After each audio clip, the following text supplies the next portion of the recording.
Voy a pasar la palabra ahora a Alejandro Dolina. eh,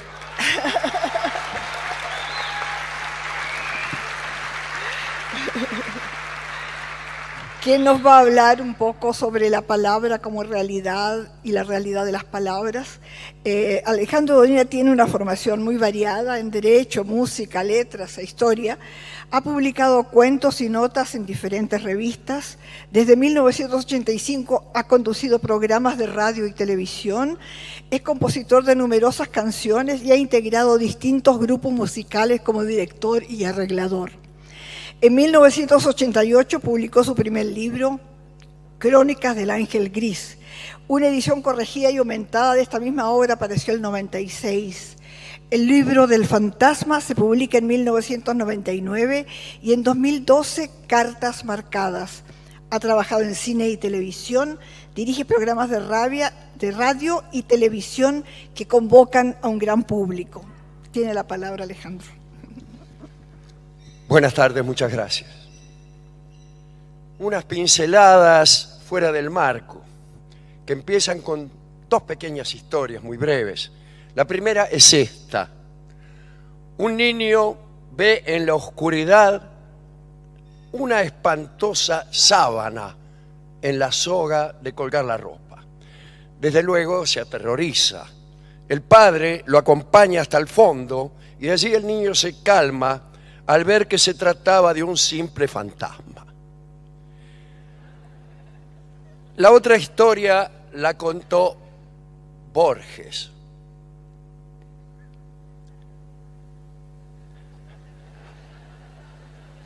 Varios gauchos analfabetos conversan en la pulpería sobre temas de escritura y de fonética.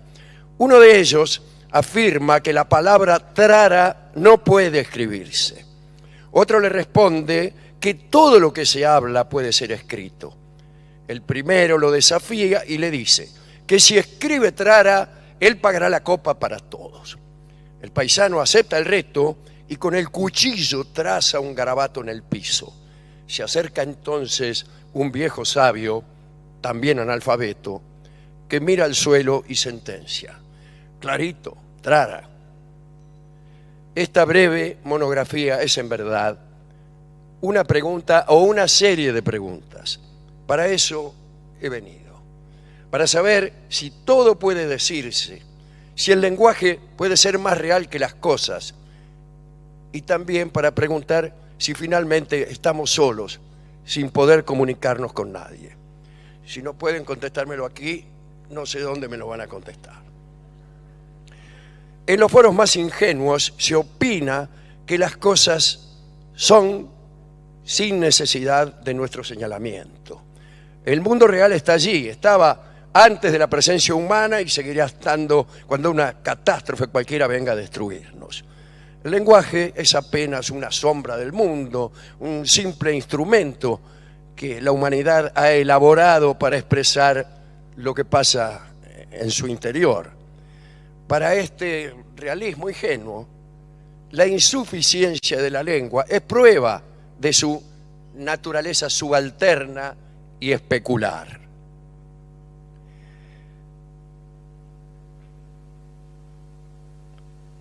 Yo creo que las personas emotivas suelen complacerse en señalar esta insuficiencia y les gusta decir que no todo puede decirse con palabras y que hay una región sublime donde, etc. Sin embargo, muchos hombres sabios han pensado exactamente lo contrario y han llegado a sospechar que sin lenguaje los hechos no suceden. Popper afirmó que los hechos son algo así como un producto común del lenguaje y la realidad. Son la realidad fijada mediante enunciados descriptivos. Hasta que alguien no los elige o selecciona, los hechos no existen. ¿Cómo distinguir a un guitarrista, un tipo que toca la guitarra en medio de todo el infinito caos de partículas subatómicas que giran, se combinan, nacen y se extinguen a su alrededor? Hay que nombrarlo. es necesaria una mente que lo discrimine y lo saque del guiso. Más aún, muchos ilustres refutadores de leyendas están lejos de creer que el hombre preexiste al lenguaje. Por cierto, es difícil imaginar algo tan absurdo como un grupo de personas inventando las palabras. Tal vez el más inspirado de todos nuestros conspiradores haya sido Nietzsche. Para él la realidad se percibe desde distintas perspectivas. Estas perspectivas multiplican la verdad y crean un nuevo infinito hecho de infinitas interpretaciones. Además, Nietzsche agrega al conocimiento y a la percepción un elemento de ficción y de creación. Es decir, vamos, las cosas que uno se inventa. Pero ahí no terminan las tribulaciones del viejo Nietzsche.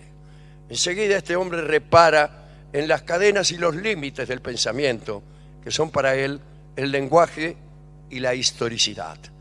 No podemos desprendernos de ellos para acceder a la verdad. Más bien, la verdad ocurre allí, en esos dos elementos, no como objetividad científica, pero tampoco como invención absoluta. Dice Nietzsche, solo pensamos en la forma del lenguaje. Si queremos salir del lenguaje, dejamos de pensar. Pirandello captó las consecuencias del perspectivismo en las relaciones humanas.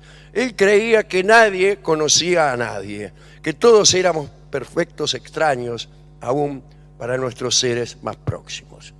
En un universo interpretativo, la percepción de los cambios ajenos y propios también está sujeta a la perspectiva. Podríamos concebir cambios profundos que no son percibidos o que son percibidos erróneamente.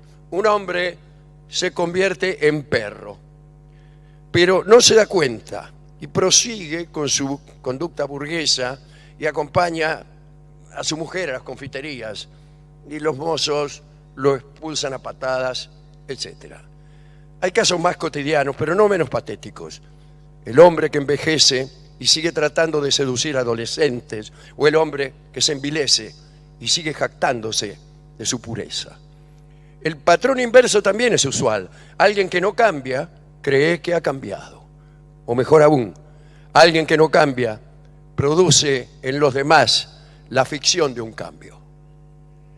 Platón sostuvo, ante la aclamación universal, que el mundo que vemos no es otra cosa que la sombra del mundo real que es inobservable para nuestros pobres sentidos. El filósofo aficionado enseguida repara en otro mundo que es también sombra, o más bien eco del mundo real, y ese mundo es el lenguaje. Para algunos, las palabras son como sombras de las cosas, pero otros han creído que si se percibe a través del signo, es decir, a través de aquello que puede decirse, el mundo real pasa a ensombrecerse y el lenguaje empieza a existir de un modo más positivo que las cosas. Para esta gente es verdadera la idea mítica de que nombrar una cosa es crearla. Las vanguardias discutieron el vínculo siempre equívoco, ¿no?, entre el lenguaje y la realidad, y acabaron por devolverle a la palabra su poder transformador.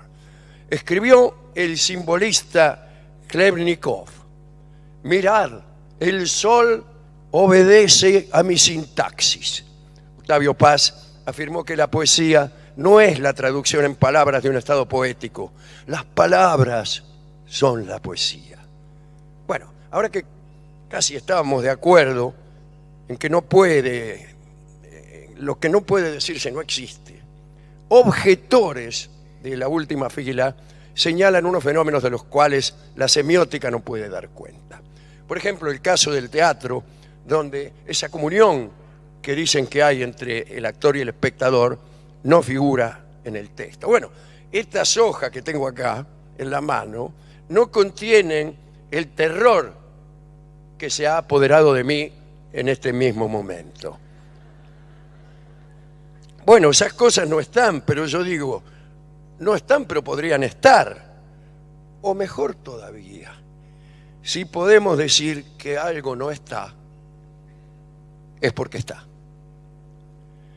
Hablemos de objetos inexistentes, muy brevemente. ¿Qué pasa, señores, con las alucinaciones. Es clásica, la terquedad del alucinado, que se niega, ¿no?, a reconocer su carácter de tal.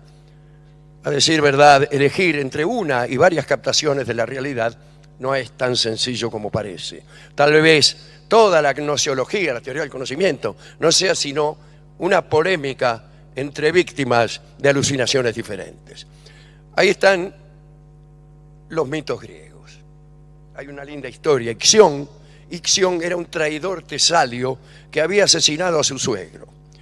Zeus se apiadó de él cuando todos en Grecia se negaban a purificarlo.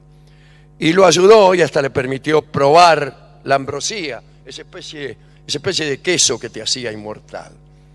Pero Ixión fue ingrato. Se enamoró de Hera, la mujer de Zeus, y una noche la quiso atropellar en un yuyal. Hubo una breve persecución y Zeus creó una nube que tenía la misma apariencia de la diosa.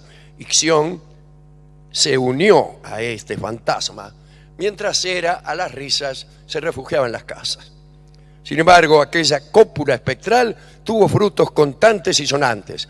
La estirpe de los centauros nació de aquella nube, y por esta falta, por este pecado, Ixión fue condenado a girar eternamente atado a una rueda de fuego. La historia abre las puertas al siguiente argumento. Cuando una ilusión produce los mismos efectos que un objeto real, entonces es real. Para Ixión, aquella nube fue Hera, tanto por su goce como por sus hijos y su castigo. Una leyenda más rigurosa hubiera hecho ilusorias también las consecuencias, pero ese rigor tal vez la hubiera privado de su más alto sentido poético.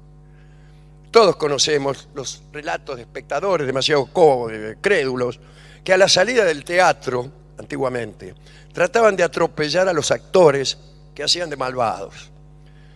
Esa peligrosa inocencia sigue existiendo en escala cósmica y todavía hoy se cometen crímenes para vengar ofensas imaginarias en nombre de entidades imaginarias.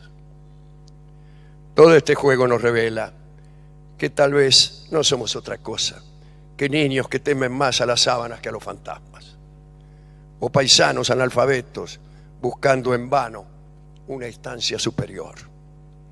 Y también algo peor, que es quizá el único asunto de este Congreso. Estamos solos, somos islas, y la lengua, que era la única esperanza de abandonar siquiera por un momento nuestra condición insular, también parece abandonarnos. Nuestra situación en el mundo es desesperada. Vivimos angustiados por nuestra finitud, queremos comunicar nuestra angustia y las palabras que decimos no son oídas por nadie o son entendidas al revés. Buscamos consuelo y enseguida viene uno que nos avisa que las entidades que venían a confortarnos son solo inventos de nuestro deseo. Y buscamos entonces explicaciones y todo nuestro sistema de observación, experimentación, anticipación mental, no sirve para establecer ni una sola certeza. Todo conocimiento es interpretativo y también lo son la comunicación y el lenguaje. Todos jugamos distintos juegos y no hay reglas generales sino particulares. Pero además nos ha sido de parada, dijo alguien, la sucesión. Nuestro destino es cambiar, transformarnos segundo a segundo, sustituirnos a nosotros mismos. De esta suerte, no solo no podemos obtener conocimientos indudables y comunicarnos con certeza, sino que ni siquiera podemos detenernos en el examen de nuestro propio ser sin que ese ser se nos escape de las manos en busca de otras formas y aún de otras entidades. No solo no sabemos quiénes somos, aunque lo supiéramos, ese conocimiento se tornaría inadecuado al instante siguiente. La soledad es inevitable y perpetua. Sin embargo, en la niebla oscura que envuelve el collar de solitarios seres que somos, los confusos murmullos de nuestros múltiples lenguajes y las ilusorias exactitudes que inventamos, ahí cada tanto hay un relámpago que nos revela en el ínfimo escalón de la fugacidad quiénes somos de verdad. Debemos estar atentos a esos relámpagos, que acaso son el amor o el arte. Sabemos que su duración es mínima, que solo se producen unas pocas veces en la vida, y sabemos además que es posible que su luz también sea interpretativa, perspectivista y ficcional. Sabemos todo eso, pero día tras día, minuto a minuto, vivimos esperando un relámpago.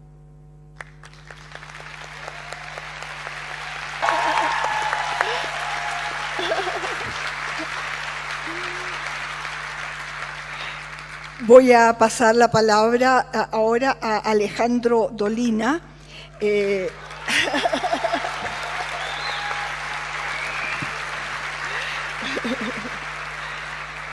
nos va a hablar un poco sobre la palabra como realidad y la realidad de las palabras.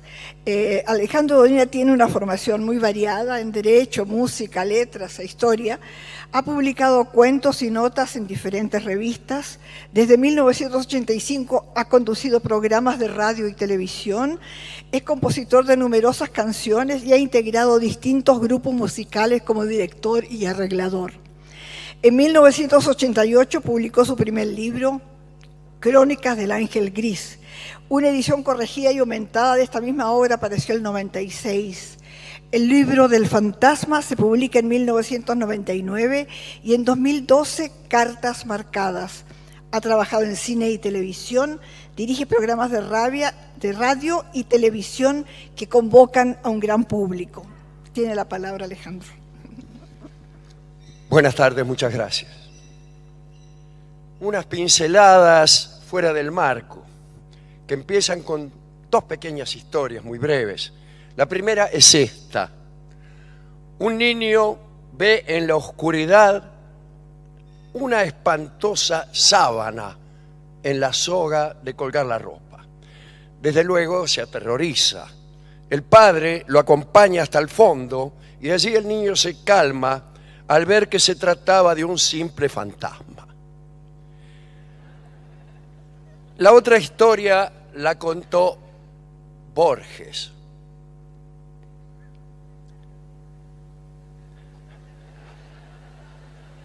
Varios gauchos analfabetos conversan en la pulpería sobre temas de escritura y de fonética.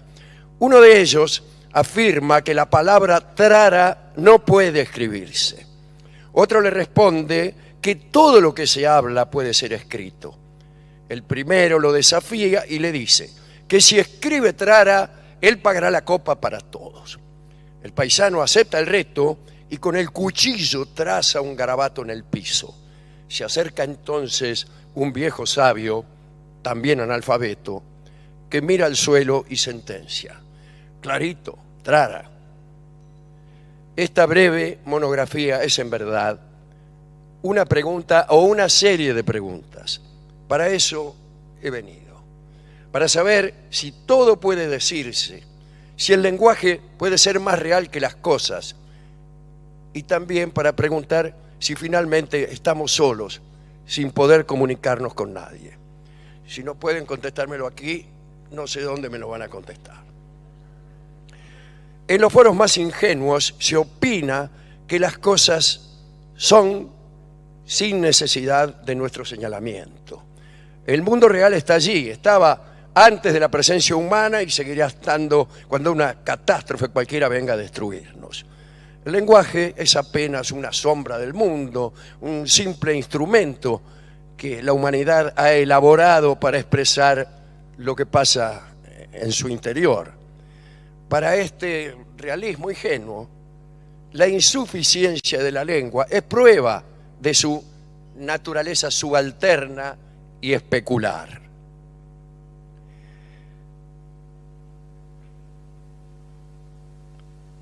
Yo creo que las personas emotivas suelen complacerse en señalar esta insuficiencia. y les gusta decir que no todo puede decirse con palabras y que hay una región sublime donde, etc. Sin embargo, muchos hombres sabios han pensado exactamente lo contrario y han llegado a sospechar que sin lenguaje los hechos no suceden. Popper afirmó que los hechos son algo así como un producto común del lenguaje y la realidad. Son la realidad fijada mediante enunciados descriptivos. Hasta que alguien no los elige o selecciona, los hechos no existen. ¿Cómo distinguir a un guitarrista, un tipo que toca la guitarra en medio de todo el infinito caos de partículas subatómicas que giran, se combinan, nacen y se extinguen a su alrededor? Hay que nombrarlo. Es necesaria una mente que lo discrimine y lo saque del guiso. Más aún, muchos ilustres refutadores de leyendas están lejos de creer que el hombre preexiste al lenguaje. Por cierto, es difícil imaginar algo tan absurdo como un grupo de personas inventando las palabras. Tal vez el más inspirado de todos nuestros conspiradores haya sido Nietzsche. Para él la realidad se percibe desde distintas perspectivas. Estas perspectivas multiplican la verdad y crean un nuevo infinito hecho de infinitas interpretaciones. Además, Nietzsche agrega al conocimiento y a la percepción un elemento de ficción y de creación. Es decir, las cosas que uno se inventa. Pero ahí no terminan las tribulaciones del viejo Nietzsche. Enseguida este hombre repara en las cadenas y los límites del pensamiento, que son para él el lenguaje y la historicidad. No podemos desprendernos de ellos para acceder a la verdad. Más bien, la verdad ocurre allí, en esos dos elementos. No como objetividad científica, pero tampoco como invención absoluta. Dice Nietzsche, solo pensamos en la forma del lenguaje. Si queremos salir del lenguaje, dejamos de pensar. Pirandello captó las consecuencias del perspectivismo en las relaciones humanas. Él creía que nadie conocía a nadie, que todos éramos perfectos extraños, aún para nuestros seres más próximos. En un universo interpretativo, la percepción de los cambios ajenos y propios también está sujeta a la perspectiva. Podríamos concebir cambios profundos que no son percibidos o que son percibidos erróneamente. Un hombre se convierte en perro, pero no se da cuenta y prosigue con su conducta burguesa y acompaña a su mujer a las confiterías y los mozos lo expulsan a patadas, etc. Hay casos más cotidianos, pero no menos patéticos. El hombre que envejece y sigue tratando de seducir a adolescentes, o el hombre que se envilece y sigue jactándose de su pureza. El patrón inverso también es usual. Alguien que no cambia cree que ha cambiado. O mejor aún, alguien que no cambia produce en los demás la ficción de un cambio. Platón sostuvo, ante la aclamación universal, que el mundo que vemos no es otra cosa que la sombra del mundo real. Mundo real que es inobservable para nuestros pobres sentidos. El filósofo aficionado enseguida repara en otro mundo que es también sombra, o más bien eco del mundo real, y ese mundo es el lenguaje. Para algunos, las palabras son como sombras de las cosas, pero otros han creído que si se percibe a través del signo, es decir, a través de aquello que puede decirse, el mundo real pasa a ensombrecerse y el lenguaje empieza a existir de un modo más positivo que las cosas. Para esta gente es verdadera la idea mítica de que nombrar una cosa es crearla. Las vanguardias discutieron el vínculo siempre equívoco, ¿no?, entre el lenguaje y la realidad, y acabaron por devolverle a la palabra su poder transformador. Escribió el simbolista Chlebnikov: mirad, el sol obedece a mi sintaxis. Octavio Paz afirmó que la poesía no es la traducción en palabras de un estado poético. Las palabras son la poesía. Bueno, ahora que casi estábamos de acuerdo en que no puede, lo que no puede decirse no existe, objetores de la última fila señalan unos fenómenos de los cuales la semiótica no puede dar cuenta. Por ejemplo, el caso del teatro, donde esa comunión que dicen que hay entre el actor y el espectador no figura en el texto. Bueno, estas hojas que tengo acá en la mano no contienen el terror que se ha apoderado de mí en este mismo momento. Bueno, esas cosas no están, pero yo digo, no están, pero podrían estar. O mejor todavía, si podemos decir que algo no está, es porque está. Hablemos de objetos inexistentes, muy brevemente. ¿Qué pasa, señores, con las alucinaciones? Es clásica, la terquedad del alucinado, que se niega, ¿no?, a reconocer su carácter de tal. A decir verdad, elegir entre una y varias captaciones de la realidad no es tan sencillo como parece. Tal vez toda la gnoseología, la teoría del conocimiento, no sea sino una polémica entre víctimas de alucinaciones diferentes. Ahí están los mitos griegos. Hay una linda historia. Ixión era un traidor tesalio que había asesinado a su suegro. Zeus se apiadó de él cuando todos en Grecia se negaban a purificarlo. Y lo ayudó y hasta le permitió probar la ambrosía, esa especie de queso que te hacía inmortal. Pero Ixión fue ingrato. Se enamoró de Hera, la mujer de Zeus, y una noche la quiso atropellar en un yuyal. Hubo una breve persecución y Zeus creó una nube que tenía la misma apariencia de la diosa. Ixión se unió a este fantasma, mientras Hera, a las risas, se refugiaba en las casas. Sin embargo, aquella cópula espectral tuvo frutos contantes y sonantes. La estirpe de los centauros nació de aquella nube, y por esta falta, por este pecado, Ixión fue condenado a girar eternamente atado a una rueda de fuego. La historia abre las puertas al siguiente argumento. Cuando una ilusión produce los mismos efectos que un objeto real, entonces es real. Para Ixión, aquella nube fue Hera, tanto por su goce como por sus hijos y su castigo. Una leyenda más rigurosa hubiera hecho ilusorias también las consecuencias, pero ese rigor tal vez la hubiera privado de su más alto sentido poético.